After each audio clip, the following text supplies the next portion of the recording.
Magandang gabi mga mamis. Magluluto pala ako ngayon ng chicken curry. Pero yung gagamitin ko na powder is yung sambar powder na galing pang India. So first, maglalagay ako ng carrots, talong, mushroom, and also maglalagay din ako ng fresh gata.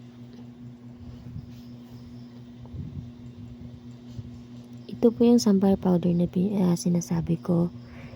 Ito yung chicken curry na medyo maanghang. First, magpe-prepare po ako ng tasa. Ilalagayan ko po ng 6 tablespoon, lalagyan ng tubig, at saka is-stir ko po siya para matunaw talaga. I-dissolve ko siya. At saka hindi ko pa pala po napakita kung paano ako naggisa kanina. At first naglagay po ako ng bawang at sibuyas. At saka nilagay yung chicken.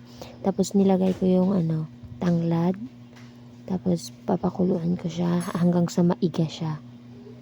Naglagay din ako ng konting asin at paminta.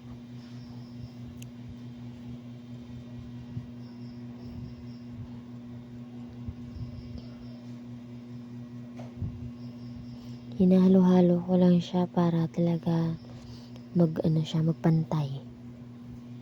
Dito po, inilagay ko na yung mushroom. Yung iba kinat ko, yung iba hindi.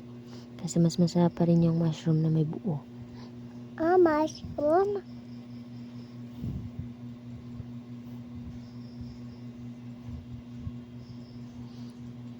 I-try nyo po guys magluto nito. Sobrang sarap talaga.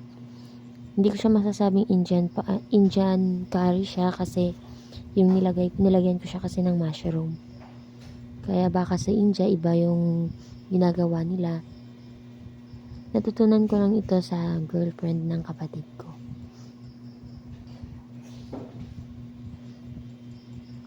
Hindi. Naglagay pala ako ng 2 basong tubig para mas maraming tubig. Mas masabaw siya. Masarap kasi masabaw yung sauce niya. Yung medyo maanghang na medyo hindi. Yun po kasi yung sauce ng sambar powder. Dito po naglagay ako ng Knorr cubes. Half lang yung nilagay ko. Para may panlasa din naman. Knorr chicken cubes yung nilagay ko kasi chicken yung niluluto ko. Dito nilagay ko na yung sambal powder na dinisolve ko. Tapos haluin ko yan. Tapos ng paghalo, tatakpan ko rin yan.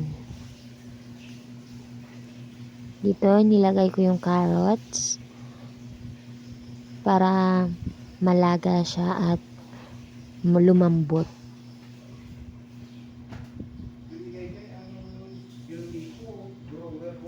Ito na po, naglagay po ako ng pampalasa.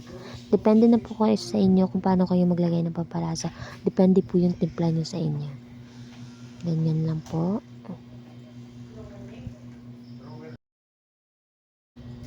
At dito naman po, nilagay ko na yung fresh gata. Mas masarap kung tunay na niyog yung ilalagay mo dito. Pero masarap din naman yung Coco Mama. Hinalo-halo ko siya. Ganyan lang po kadali gumawa ng Indian curry. Pero ibang version dahil nilagyan ko ng mushroom. Ganyan po. Hindi ko po na video paglagay ng talong. Pinarito ko yan yung talong eh. Tiyaran! Luto na.